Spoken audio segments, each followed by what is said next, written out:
أعوذ بالله من الشيطان الرجيم بسم الله الرحمن الرحيم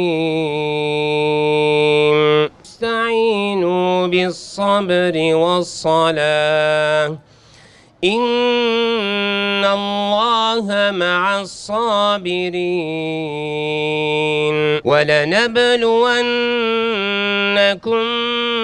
بشيء من الخوف. Ya Rab, yüce kitabında etrafını mübarek kıldığımız Mescid-i Aksa diye methettiğin, övdüğün Mescid-i Aksa bugün hüzünlü. İsrail'in askerleri altında ağlamakta Mescid-i Aksa. Sen lütfunla inayet eyle, imdad eyle ya Rabbi. Müslümanların ilk kıblesi Mescid-i Aksa bugün ağlıyor.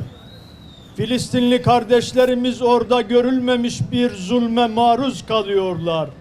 Sen nüsretinle imdad eyle ya Rabbi. Filistin'de kardeşlerimiz bu yardımı ve inayeti senden umuyorlar. Manevi ordularını bekliyorlar.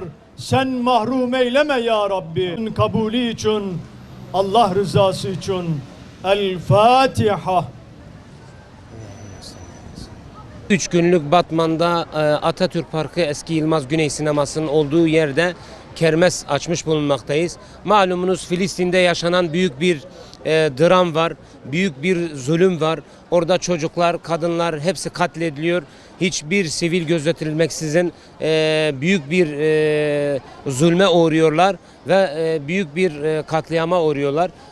Bu münasebetle Batman'daki STK'larla birlikte ortak olarak 3 günlük Cuma, Cumartesi, Pazar olacak şekilde gelirleri Gazze'ye ve Filistin'e olacak şekilde şu anda kermesimizi yapıyoruz. Allah razı olsun, Batman'daki tüm halkımız kermesimize iştirak ediyorlar. Kimisi yemek getiriyor, kimisi gelip para bırakıyor, kimisi gelip yemek alıyor.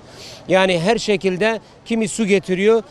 Küçük çocuklarımız kendi kumbaralarını evde biriktirip getirip buradaki Gazze'deki çocuklar için bağışlıyorlar. Allah hepsinden razı olsun. Bu 3 gün boyunca tüm Batmanlı kardeşlerimizi bu kermese ve Gazze'ye ve oradaki katliama en azından bir su dökebiliyorsak, bir yardımda da bulunabiliyorsak ne mutlu bize. Allah hepinizden razı olsun inşallah.